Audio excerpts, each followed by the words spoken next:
Your relationship with time will determine how you experience time. If you want to work on your relationship with time, here are some questions you want to be asking yourself.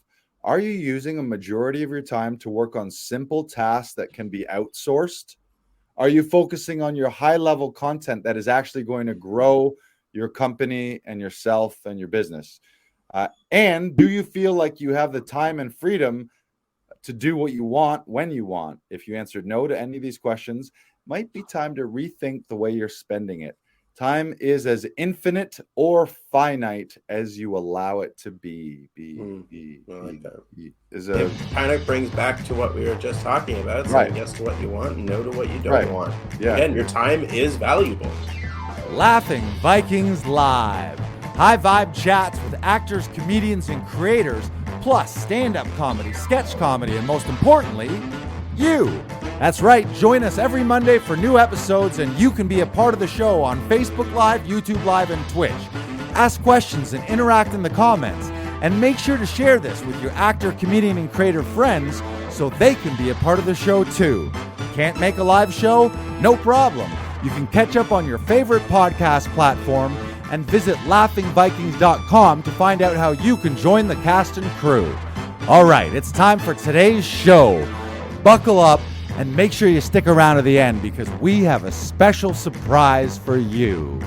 All right, ladies and gentlemen, it is Laughing Vikings Live. Happy Monday Fun Day. Let's go.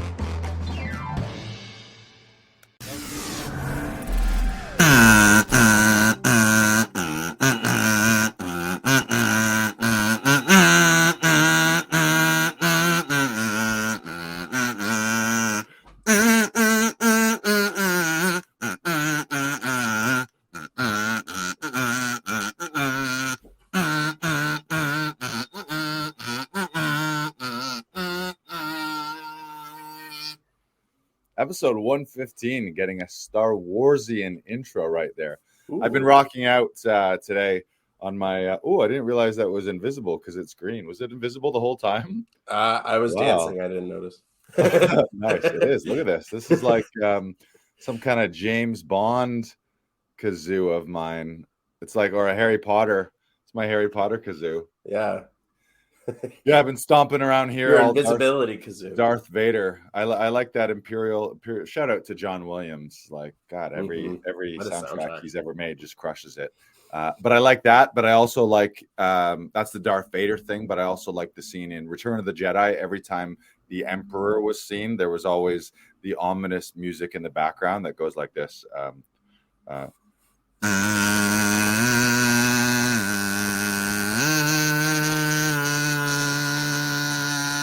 And then the Emperor would be like, "Strike me down, young Skywalker."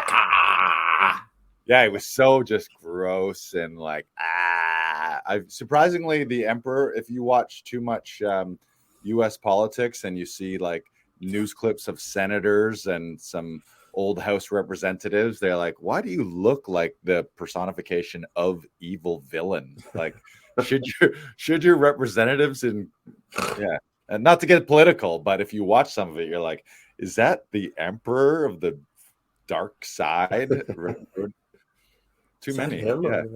Yeah, not a ton of just like smiling faces. Hey guys, we're gonna solve things today. It's a it's like I can think of a few. I won't say their names because we don't want to get negative. But if you look in the mirror, if you're a world leader and you look in the mirror and you look more like the bad guy villain of a story and less like the hero helper that everyone is like, "Oh, thank goodness he's here." Just examine that. That's something worth looking into, I think. Yeah. Not to get divisive and political, but if you look in the mirror, I mean, I know that physical, like gravity has its time, does its thing to faces. So sometimes over time, faces just kind of look more evil per se. But I don't know. Work on your smiles, I guess. You know, like, be like, hey, can I at least look not like an evil villain today? But I do like the idea of remaking all movie soundtracks with just the kazoo. You should have an all kazoo song movie, Lars. You should make that. Where I do the sound. Yeah, like you know how they bring composers into movies and they're like, we would like you to compose the soundtrack to our movie, and they do it all from scratch. I come in, but I do it. My only instrument is the kazoo. Mm-hmm. Yeah. It would be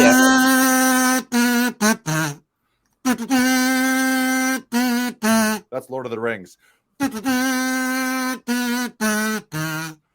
I was thinking X-Men, the old X-Men cartoon. Right.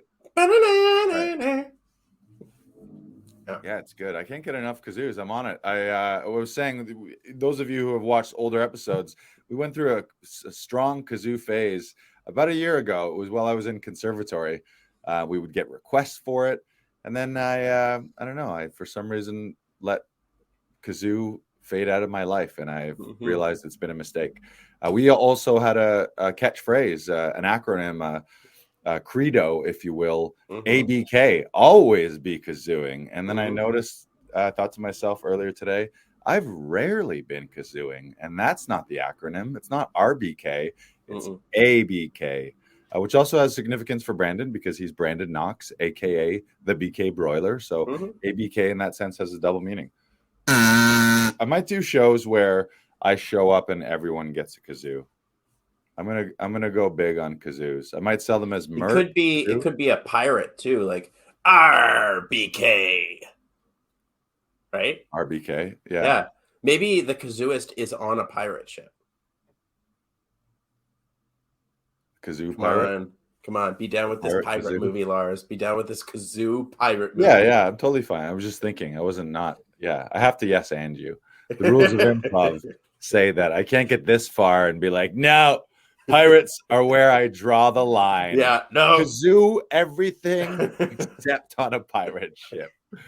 That's the only place that kazoos don't make sense, Brandon. I want them everywhere else is fine. Yes. Yes. No kazoo left behind. I will not rest. Kazoos for guns. We're gonna start a big trade-in. We're gonna get a kazoo in everyone's hand, because you know what? When you're kazooing, you don't have time to be holding an AR-15 assault rifle and wander into schools and clubs where people are learning and having fun and killing people. Nobody ever got killed by a kazoo. I think that's my gun control debate. Kazoos for guns. I'm gonna do a whirlwind tour of Southern United States and convince them all to turn in their guns for kazoos. That will be a first time experience for a lot of people, I'm sure. Be like, how did Lars die? Oh, he was riddled with bullets and found with several kazoos in his hands. They found him riddled with bullets and covered in his own bloody kazoos. I'm starting the kazoo revolution.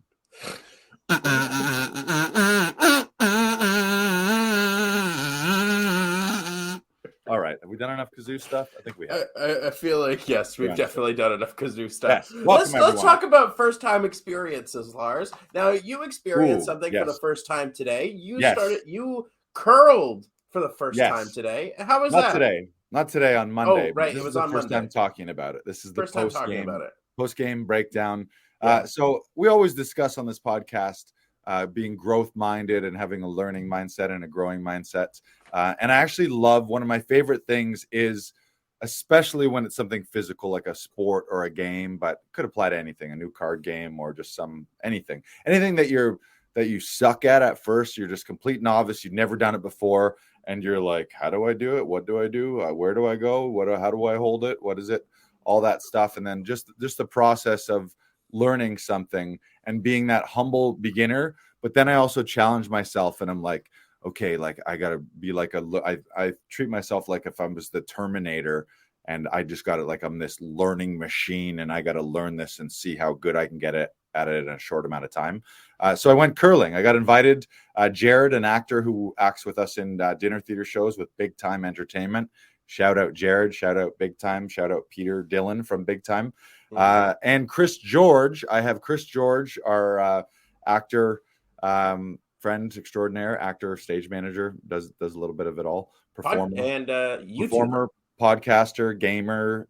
What did you say? YouTuber, yeah. Chris George. He's away doing a Christmas show. Where is he? It's in like out north of Ottawa or something. Oh, north. Okay, so he's away. So I got the call. They're like, we got a free spot on the curling team down at the Royal Canadian Curling Club. It felt like an episode of The Crown, where I was walking into this royal place where everyone's wearing, nobody was wearing special anything, but it's like it was this. So it was an afternoon league. I've never curled before. I felt really goofy and silly. I slipped and fell a couple times on the ice. You put a slider. Do you want to learn how? Have you done it before? No. So teach me. So it's basically like shuffleboard, or it's a little bit of vibe of bocce ball. There's like the circles, concentric circles into the bullseye, which I think is called the button. And then there's two ends. And so everyone on the team takes turns curling two rocks. And then there's usually there's two guys sweeping. If you're shorthanded, you might only have one guy. Sometimes the guy who releases the rock and is curling then gets up and scrambles down and then sweeps his own rock if needed. But in our case, one guy would curl, two guys would sweep, and then the skip is on the far side, and he's kind of the captain, where he yells out what to do. Like if it's going really fast, then it's like don't touch it. Basically, sweeping makes it curl less and slow down slower, or not slow down. Okay. Or go further, I guess is what you'd say, because it's ice. It's a sheet of ice. This I did not know. You're going to get a little tutorial here. Yep. A curling sheet it's ice, like it's refrigerated ice, but then a guy goes with this little device, like almost like a garden, like what you'd spray like pesticides or insecticides or like liquid out of, and he kind of sprays it, and it makes like sort of mottled like dots, little tiny bumps, and then so when you're sweeping, you're filing those down so that the rock, I think, grips a little less and goes a little further, because you're sort of also heating up the ice right in front of it, so it slides a little faster. So that's what the guys do. And just as you release it, you kind of do a little one of these, so it slow, and then the slower it goes, the more it curls too. So it's really fun. And here's my thing. My very first end, I think it was the second rock that I threw, ended up right in the button. It was the center one. It was the scoring. It was the one that scored. So what I'm saying, Brandon, is I'm a curling phenom. I've been signed by the Royal Mounted Police Curling Association, and I go on tour next week with the World Championships. World Championship Bonspiel is next week. I'm already being I'm touted as the rookie of the year for this year. There's Roy talk for me right now. Nice. Yeah. Nice. Yeah, it was really fun. It was humbling. It was very humbling, because no matter what level of athleticism and fitness you think you are, as soon as you're sliding on an ice on ice, you kind of feel silly. So I did fall a couple times. It felt very like when the first time you go out with the slider on, but most times you're not on the slider. Usually you're just on your shoes, and it's kind of grippy. Like it's not all like crazy slippery. And I was thinking to myself, I am for sure going to pull a groin muscle. I was in my head, I'm like, if you don't pull a groin muscle today, this is a victory. If you get out of this without a groin injury or some kind of hernia or like a pulled hamstring, that was a victory. And I'm looking around, and there's guys older than me, and I'm like, just don't pull a groin muscle. And I didn't. And we were winning the whole time. And then they came back and scored 3 points in the final end to tie us. So it was a draw. It was a gentleman's draw. I got to learn how to do it. I got better. It's very I don't know if it's difficult. It's the margin for error is very small, because it's all touch. It's like you push off with your back leg, and then you slide kind of on one knee, and then you just release it. You don't really put too much with your arm. It's kind of like you just rock out. and then slide. And the difference between not getting past the line, which if you don't get past a certain line, they just clear your thing out of there, like it's like a disqualified shot, or you go through the circles and out the back, and the difference between it. So when you watch guys, now that I've done it, to watch guys where not only are they nailing the distance within like inches, but they're also curling it like around other rocks, and then it just kind of settles in on the button, or they do like these double takeout shots where I'm gonna hit this one and this one, and it's a lot of guys yelling too. They yell. This is one of the favorite parts. Is our team, we weren't really big yellers because it's like a fairly non-competitive men's league. It's kind of a for fun afternoon league. But there was a couple of the Irish guys on the Irish team especially, were like, hide, like they're giving it the full hurry, whoa, no, leave it. They get into it. And when you're sweeping just like furiously, which is also it's a weird when you do it the first few times, apparently you're sore in places that you didn't expect to have, because who is like, oh, I pulled my sweeping muscle. Like, it's such a weird, the only training. So now I'm training here at the studio. I've purchased a Swiffer wet jet, and I'm just furiously swiffing the floor while yelling at myself, hurry hard, hurry, whoa, hurry hard. I dig in the corners. That was great. Luna must be loving that. Yeah, she's loving it. She likes it. Yeah, she's actually she's the skip. Oh, nice. Yeah. Oh, that makes sense. She is the boss. Yeah. So is there anything that you're going to bring that you've learned from this first time that you're going to bring to your next match? I mean, I think in general, I just have I got my ice legs. I got my curling legs. So I think that's a big part of it. And when I first started, I was kind of like walking around, when you're like, I don't know if you ever, it's almost like the more scared you do something, the shittier you are at it. Like, if you walked on ice, like you walk around, I hope I don't slip, versus no, just stand like a confident human being and have my center of gravity and don't flail around. That, and a little bit of touch too, I think, like just knowing the weight. I was pretty good with accuracy. I wasn't really trying to curl it too much in my head. I was just like, get it around the area, like put a rock where it means something, so that it's a point or it's doing something useful, I guess. Yeah. It's funny what the difference confidence can make, and it can fix a lot of things if you just change your mindset and like just focus on like the little things, and like it will improve so much. Right. Yeah, I guess in that vein, what I do is, and maybe it's where that Star Wars music comes from, is I'm having like the force. I'm like being the rock, and I was mind controlling it. I was spinning it, and people were like, "Oh, I've never seen a rock do that before." And it's slightly hovering. When Luke goes to Dagobah and he's levitating all the rocks around him, just focusing real hard. That was me. Nice. Yeah. That's you curling. I like it. Me curling. Yeah. It shouldn't be. I shouldn't actually be allowed. I didn't realize I had those powers until I started to play. But technically, everyone's like, "Wow, how's he so good for his first time?" It's mind control, telekinesis, the force, whatever you want to call it. I'm a Danish druid. Yeah.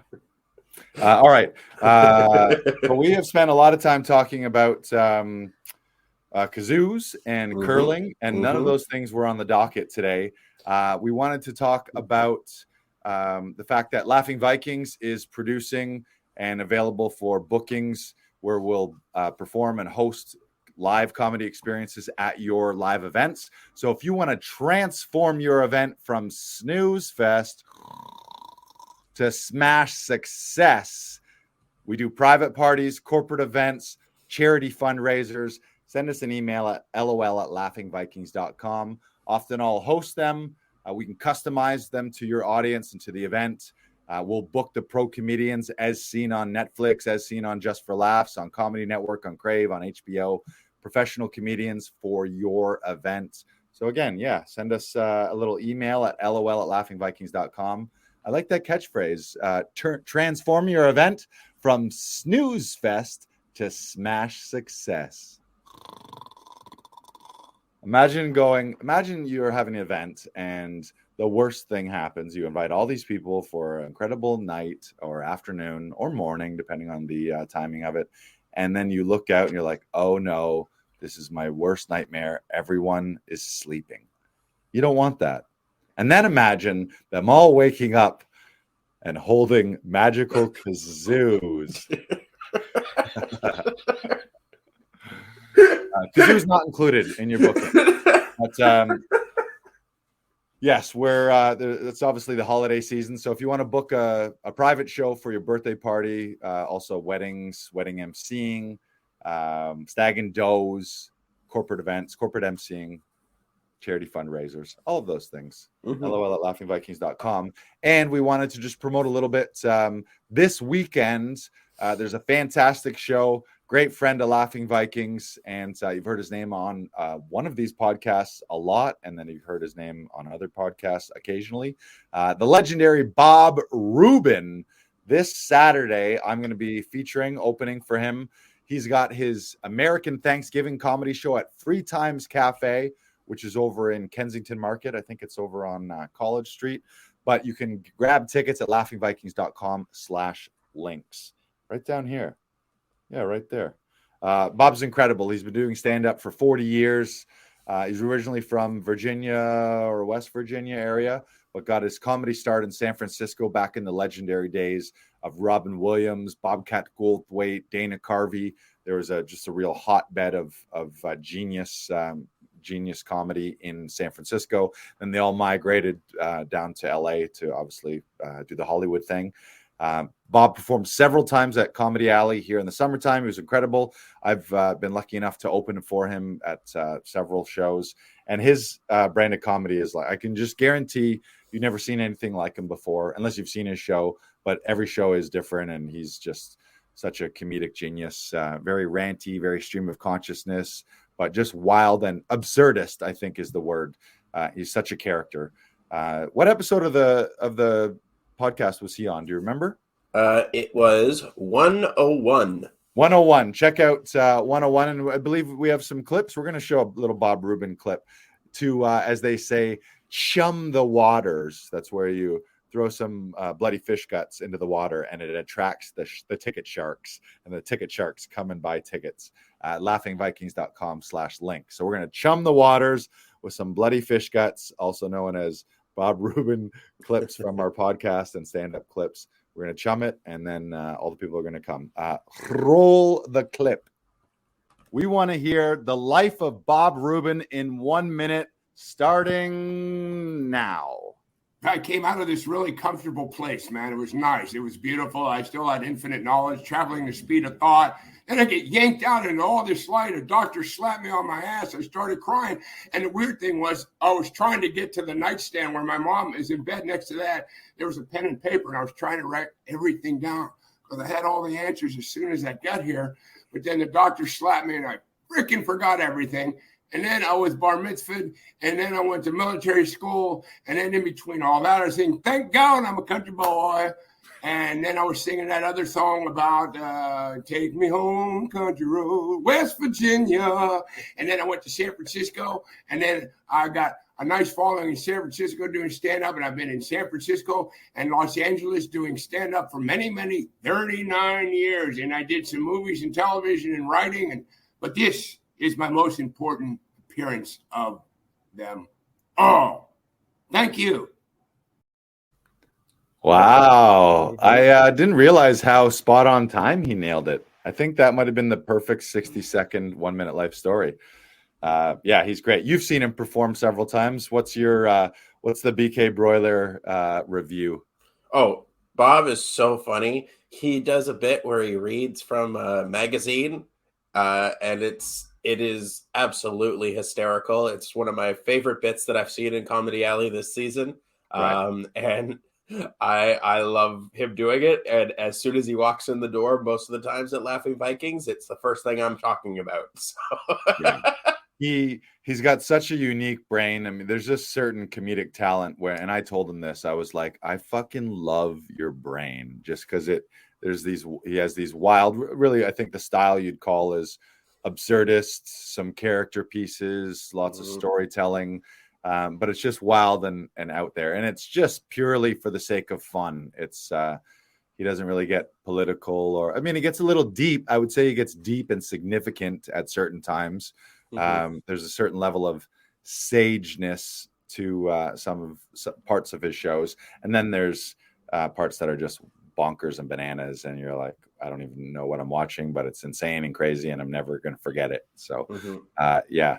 And another fun fact about him is, recently, he obviously, every comedian during COVID had their career kind of wiped out for a little while, but just when he was going to be starting to do shows, when things were opening up, he was diagnosed with throat cancer, and he went through a whole big long cancer battle, and is recovered from that and is now cancer free. So he's really on his comeback march right now after COVID combined with a health scare that was totally non-COVID related on the heels of that. So it's really cool to see him getting back on stage and doing full headlining sets.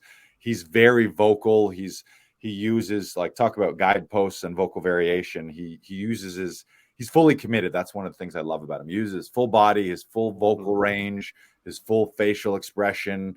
And he's just giving his all into his performances, which is challenging for someone who's gone through medical stuff with his throat issue. So he's also figuring it out again too. So yeah, it's great. It's great to see him, and you can see him up close and personal. Free Times is a great little venue. They have a little back room. It probably only seats like 50 people if it's rammed. And we're going to be performing there at 8 p.m. this Saturday, November 22nd. It's his Thanksgiving special, American Thanksgiving special. I've got the pleasure of hosting and opening for him. So it's going to be great. I think tickets are $20. And there's only a handful there. So go to laughingvikings.com/links. We got a stand-up clip. We're going to roll a stand-up clip too. Yes, we do. Say the magic words. Roll the clip. I've had different ways of looking at my job. You know, I got to tell you something. I saw a clip of myself from 20 years ago, and apparently I thought back then that people just paid to watch me drink and smoke.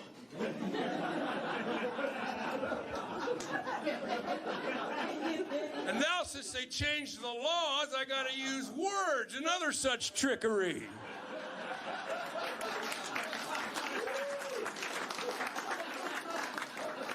Hey, you know why you can't smoke in a bar anymore? Me! I'm the reason. I still remember when they lowered the blood alcohol content from 0.10 to 0.08.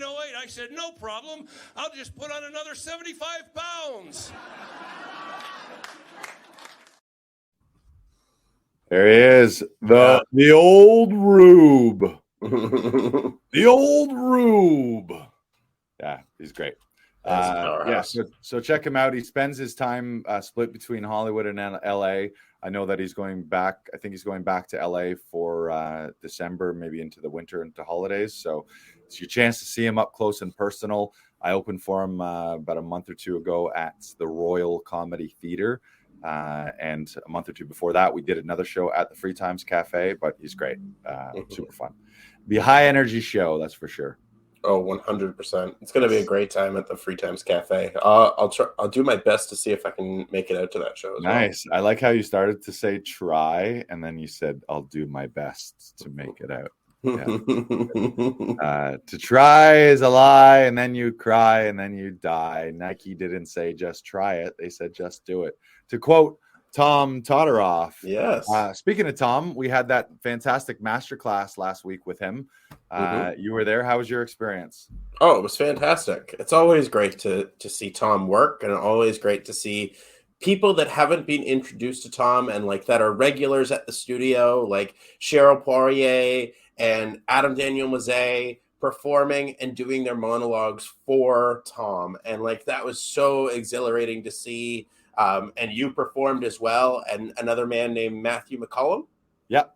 Yeah. He also performed, and that it was just great to watch Tom work. And like, watch their performances, and as you have lovingly said, Lars, like you see performers go from like pretty good work to callback and booking level work, and like it's great to watch their transformations, and like exhilarating. Right. I mean, he's a great director, and it's all rooted in the physics of performance, and he has a framework and a clear directorial language, so when he suggests something to you, it makes sense, and you're able to actualize that into your performance as well too. Yeah, it's great.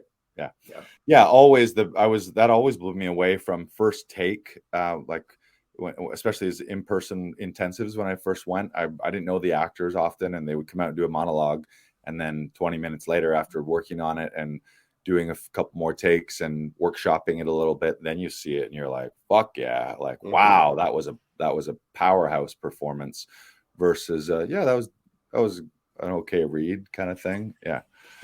He really elevates things. So we're happy to continue our ongoing referral to the Saturday workshop, which is a brilliant Saturday class that they run. That's really 3 classes in one: text analysis, voice and speech with one of their renowned voice and speech instructors, and a handful of hours of coaching from Tom on monologues, scene study, cold reads, audition pieces. You can go to laughingvikings.com/Tom and tell them that Actors Audition Club and Laughing Vikings sent you, and you can attend that first class free. And a little birdie told me that for those of you who want to go deeper with the training, just let them know, and there's a special VIP discount on their membership that'll be offered to Actors Audition Club and Laughing Vikings family, friends, members, clients. So just tell them a few guys here at Actors Audition Club, and they'll take care of you. But grab that first class, laughingvikings.com/Tom. Brandon's often there. I'm often there. You'll see regular faces from Laughing Vikings and Actors Audition Club. Aaron Reed, who's a session director, is often there. Monine Daly is also a session director. She's a conservatory grad, as is Aaron. It's great. It's fantastic. And it's really cool because it's international too. So you meet and see other actors from all over the world. You learn how to work on Zoom, and you get a real sense of framing and camera and all the technology that we're all as actors faced with having to learn in our auditions as well right now too. So it's fun. I always feel great after Saturdays. Any Saturday that I do it, I finish like, I'm alive. I'm going to go walk up a mountain, and scream from the top of a mountaintop, I am an artist. That's great. I just actually found out one of my friends, Jack Hunter, he works at the Medieval Times as a knight right now. He signed up for the Saturday workshop. He audited on Saturday, and then he immediately signed up. And is he an older, distinguished gentleman?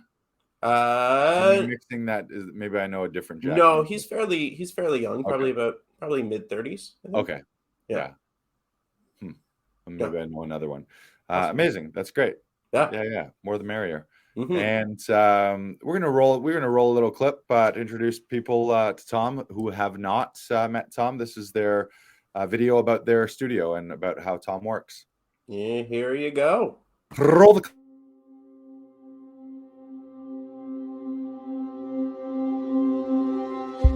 In my life, I've been fortunate to work in film, television, theater, music, and sports. I've been a producer, director, or coach to some of the most visible names in the world, some of the most accomplished business leaders, entrepreneurs, and impassioned hobbyists from all walks of life. I'm a curious and avid student of human nature, and this work has given me a front row seat to some of the most extraordinary human beings and the choices they continually make. What makes for the most successful professionals in any field doesn't have to do with innate talent, but rather the drive to clearly and consistently ask and fight for what they want and say no to what they don't want.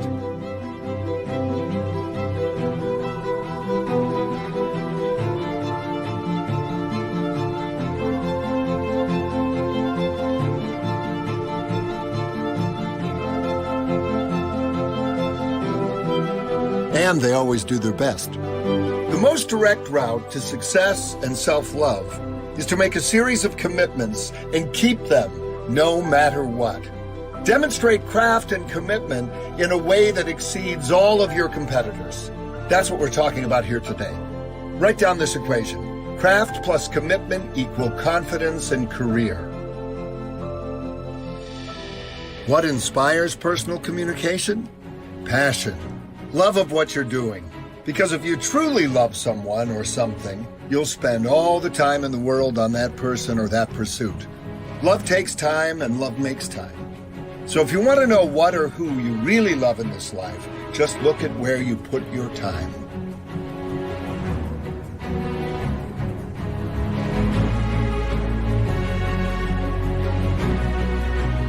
Remember, you're always transmitting and receiving. When you're truly passionately prepared, you're transmitting love.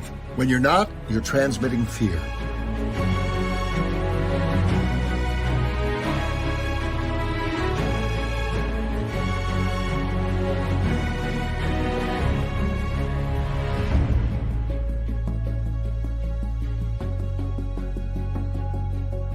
Humor is essential to getting your message across. Why? Ever heard of someone ending a relationship because their partner was too funny? Humor gives us respite from overthinking, and geopolitically it's never been more important. It's impossible to laugh at something and think of your troubles at the same time. Laughter brings us to the now. Careers are built on clear, caring, passionate communication, and communication is storytelling.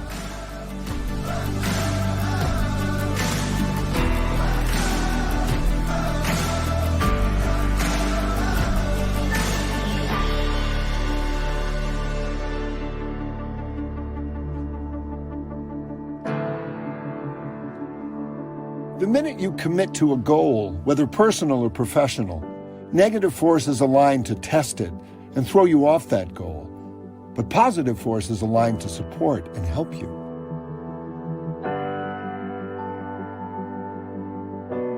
The important thing is not to take life personally. Life and gravity happen to all of us. It's all just a test of how committed you truly are. This is the art of showing up.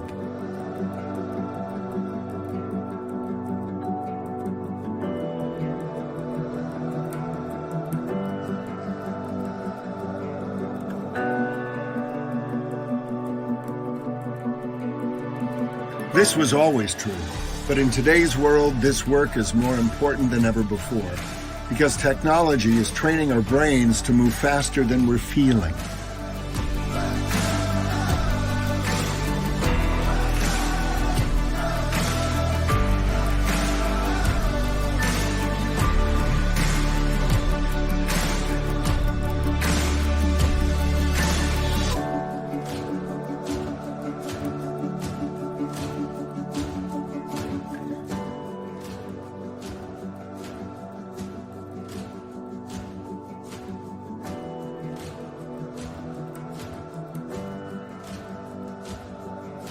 Well, these are some of the elements of the physics of performance. When you learn how to employ these elements and bring these skills to every audition, rehearsal, and performance, your relationships will change, and so will your career.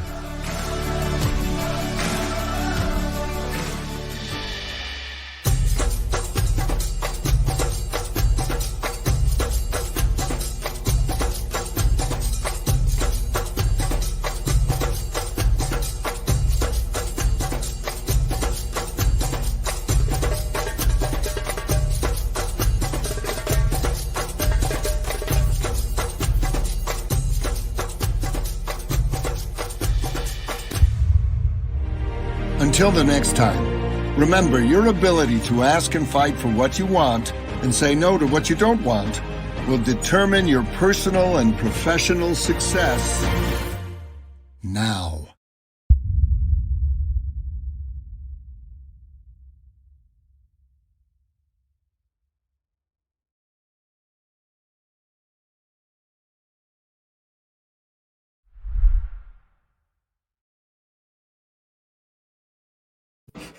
Always end on the dog shot. I always forget about the dog shot. Right. Yeah, I love that. I love that video. It always inspires me and fires me up. It reminds me of conservatory. It reminds me of Saturday class. It reminds me of things that he's told us that I maybe haven't thought about in a little while. It was great. You wanted to highlight one of your notes from the podcast or from the workshop, from the masterclass, and you also heard it. We heard it a couple times in that video right there. What was that? The note that I wrote down was the strongest negotiating power you have as an actor is to walk away. Boom. And a human being. Mic drop. Yeah. And he also talks about saying yes to what you want and no to what you don't want. Right. Yeah. Yes. He said that in the video. And funny that this came up because I haven't done it I've done it a couple times in my career, but it hasn't happened too recently.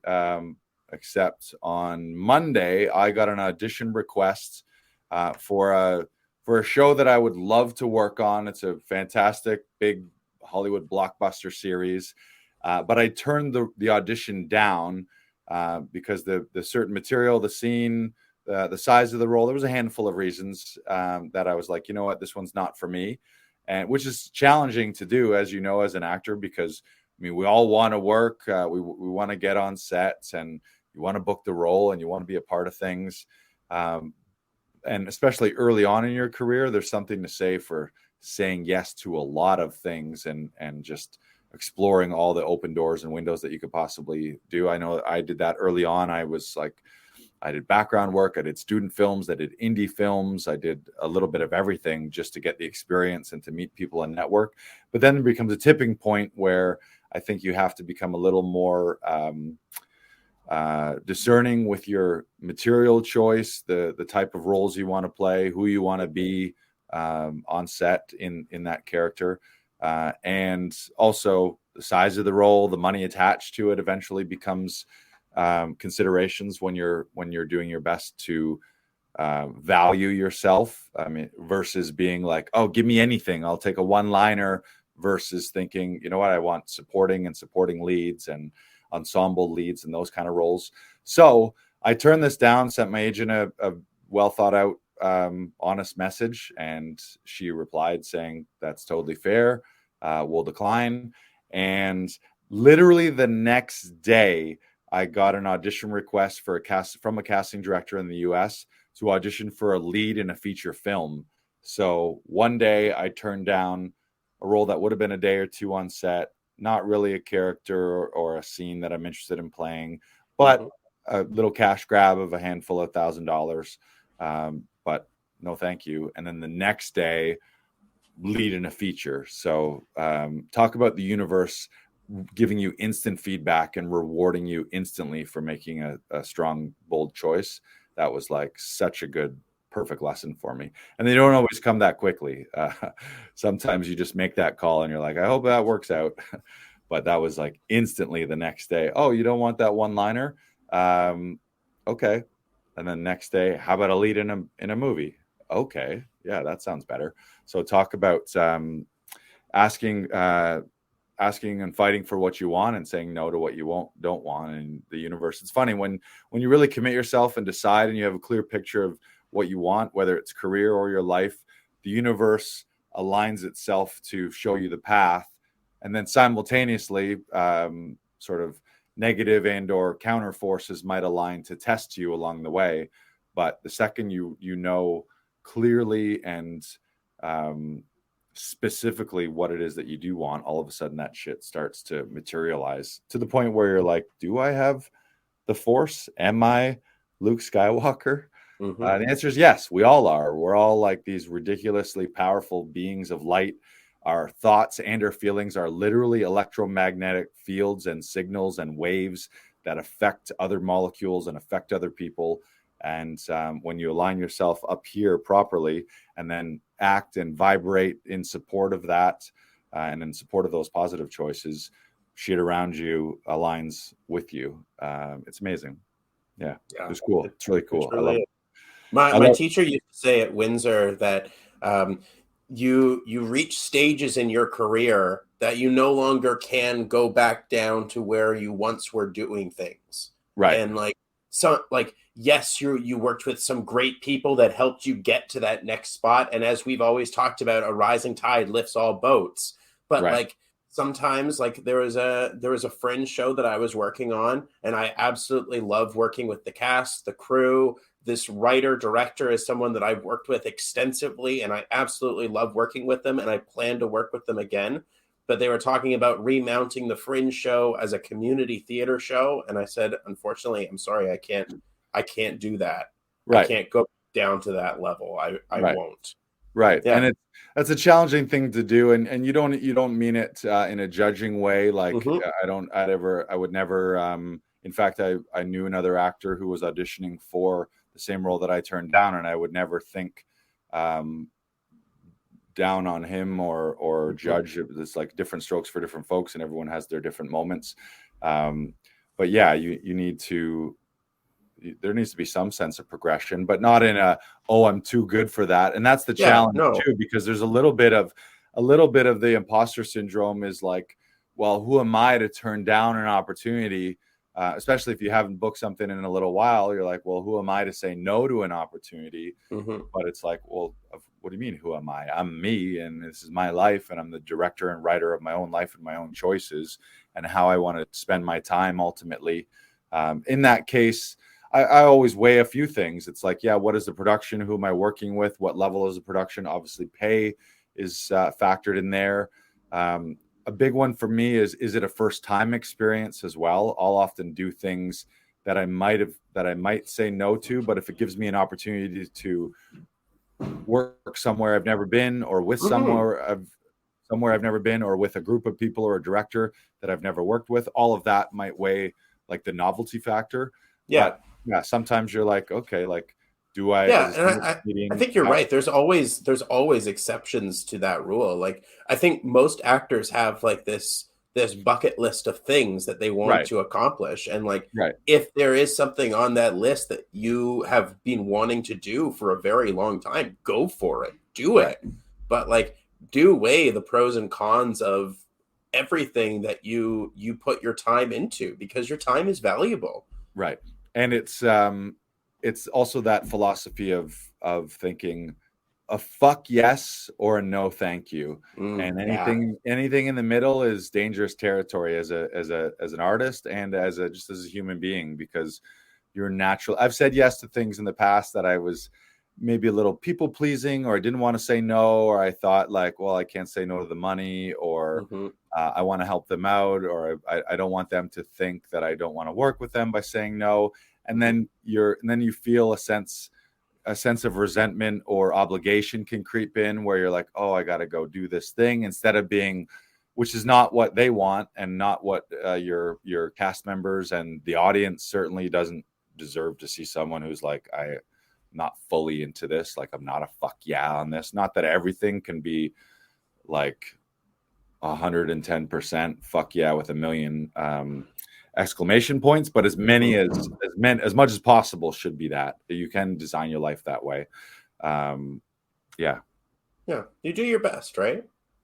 It's I lost my train of thought there. I was going to add one more thing. Oh, I know what I was going to say is, every time you say yes to something, it just, there's only so much time in a day and in your life, so you also have to have the sense of no's make spaces for those big yeses, and yeses also block you potentially from saying yes to other things. So maybe I say yes to that one liner, maybe I book it, I show up, and then I have to decline something else because lo and behold, the 2 days I'm on that set for that small thing is in the middle of the window for a lead in a feature. And then I'm like, oh shit, I wish I had said yes to the thing that I really wanted and said no to the thing that was kind of a meh. So yeah, there's tons of lessons there. But in the beginning, I would say, short of personal safety and personal morality, say yes to as many opportunities as you can, especially if you're young and new in the business. You want to meet people, you want to get experience, you want to build a resume, you want to build your reels, figure out what you love and what you don't love about the business. With, again, the exceptions of safety, like you don't want to be doing things unprofessionally or that are unsafe stunts, or intimacy scenes where especially female actors are not feeling safe in those environments, then obviously you got to be wary of those early on.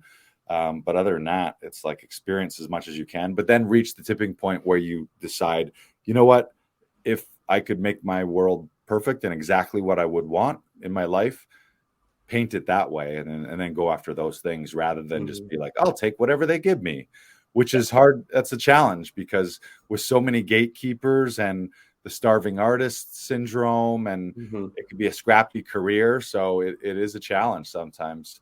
But I tell you, it felt really fucking good. And it felt like a reclamation of power to turn something down and say, I don't need that. I don't see what the upside. It was also a role I didn't find that I could find some love and humor. Like I didn't feel like I would enjoy the day on set being that character and being that person, or being me under those given circumstances. But saying those words and being that type of scene was like, I don't see an upside to this. It was a scene where I couldn't see myself.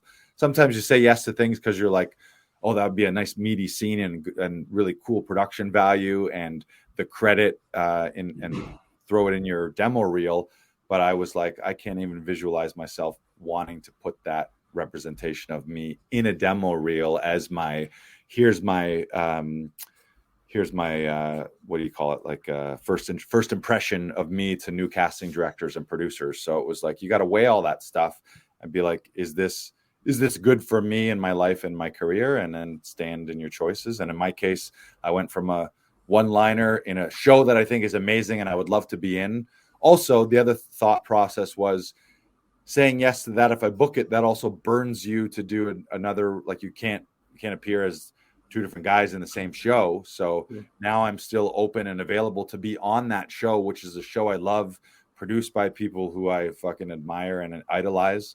So it just gives me another chance to be on it and be on it doing something I can be really proud of, rather than being something where I'm sort of like, yeah, this is great, but I'm not really vibing with this right now. So great lesson. Yeah. And I think you'll agree that it's always better to be upfront first with what you want and what you don't want, rather than like muddling around, being like humming and hawing, like, oh, maybe I could do this. Right. Maybe I can't. Right. Be upfront about it first, say no first, then you can move on. Right. Yeah. And the other thing is there is a progression in this career, and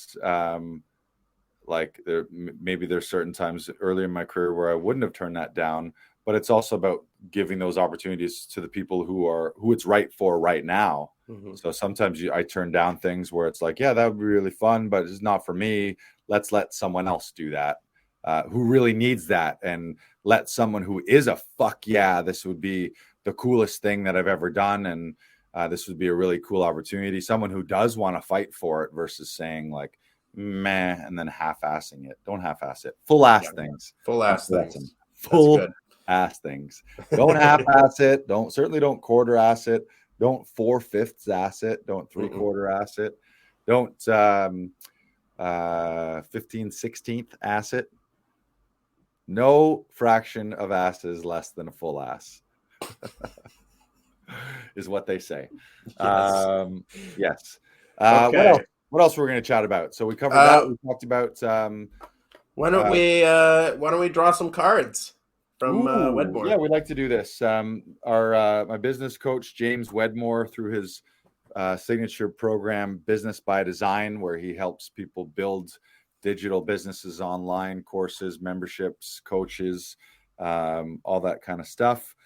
He provides us with these little flashcards, and they're just positive affirmations and reminders. Do you want to draw one? Yes. Give me. You got to point to it. Okay. This one. That's it. Yep. The one you're just revealing. This one? There you go. Yep. That's it. This one says, your relationship with time will determine how you experience time. Ooh. And there's a little picture of a man or a woman, a person running with an hourglass. And it continues to say, if you want to work on your relationship with time, here are some questions you want to be asking yourself. Are you using a majority of your time to work on simple tasks that can be outsourced? Are you focusing on your high-level content that is actually going to grow your company and yourself and your business? And do you feel like you have the time and freedom to do what you want when you want? If you answered no to any of these questions, it might be time to rethink the way you're spending it. Time is as infinite or finite as you allow it to be. I like that. Yeah, which kind of is it kind of brings back to what we were just talking about, saying yes to what you want and no to what you don't want. Yeah. Again, your time is valuable. Your time is your life, really. I mean, that's your life at the end. Yeah. You're like, well, how did I spend my time?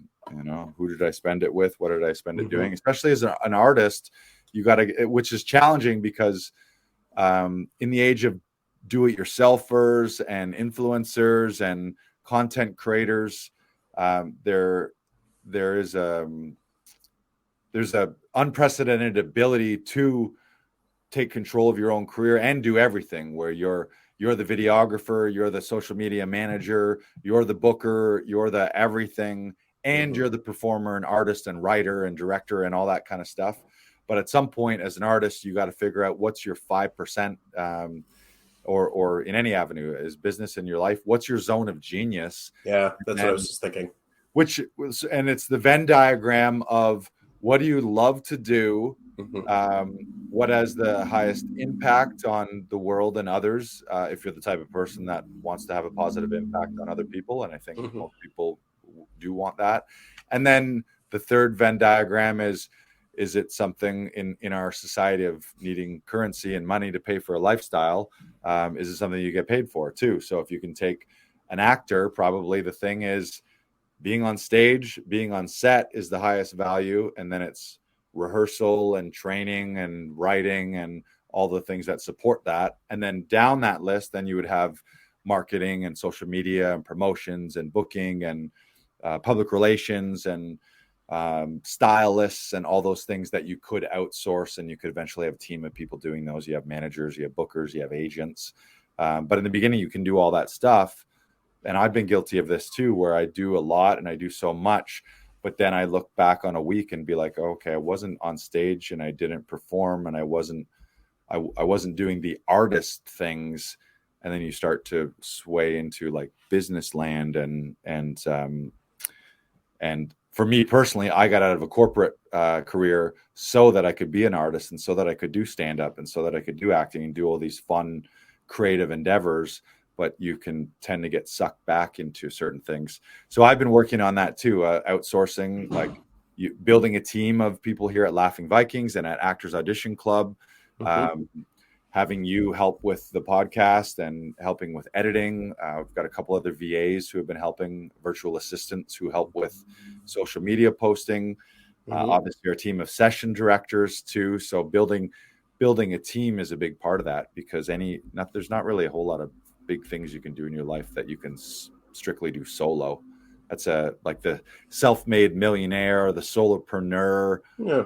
It's easy to you can only get so far on your own, right? And you need like at least some sort of outside eyes to get you to that next level, and then maybe like a new set of outside eyes to get you to a next level after that. Like you need coaches and mentors too. Yeah. If I look back at like since pandemic in my life in the last 3-4 years, really in every avenue, I have a coach and or mentor that I pay for the coaching. Whether it's Tom for acting, James for business, Mel Abraham for finances and wealth building, Brendan Burchard for personal growth and development, Lewis Howes for personal growth and development, where I'm like, I got like 5 world-class top coaches pretty much in my back pocket through their free training and coaching, but also through their high-level one-on-one and group coaching programs that I've joined over the last years, whether it's Conservatory or Saturday Workshop or Business by Design or Mel Abraham's Affluent Entrepreneur Program. It's great. It's great. All right. What else? Anything else? No, that's it. Well, make sure you smash the subscribe button. Share this with your friends. Do it. Give us a review too. We love reviews and we love feedback. You can give us a Google review, or you can hop on Facebook at Laughing Vikings or Actors Audition Club to our page. Give us a review there, or on the podcast platforms. Wherever you are, just give us a little. Give us the old bump. Whatever your name is, if your name's Jimmy McAdoo, give us the old Jimmy McAdoo bump. If your name is Carolyn Sarlamantri, give us the old Carolyn Sarlamantri bump by giving us the old. Those guys are. I like the cut of their jib. That's all you need to say. I like the cut of their jib. They got gumption and a can-do attitude, and they don't seem to be doing anything horrible for the world. Seems like it's mostly positive. Yeah, we haven't mowed down any rainforests. We're not currently raping the earth of its resources. We're doing mostly good stuff here, I'd say. Yeah. Right? Yeah. Yes. Let's leave it at that. So Have a great week, everybody. If you're with that, don't forget throw up the tickets for Bob Rubin too. I'll be at Free Times Cafe in Toronto. Amazing comedy show opening for Bob Rubin. You can grab your tickets at laughingvikings.com/link. The ticket link is there. And don't forget to sign up for your first Saturday workshop with Tom Todoroff and Tom Studio at laughingvikings.com/Tom. There's a lot going on right now, so get on board with it. Yes. Thank you, everyone. Have a fantastic week. Goodbye, goodbye, goodbye. Bye. No, you hang up. No, you hang up. Wait.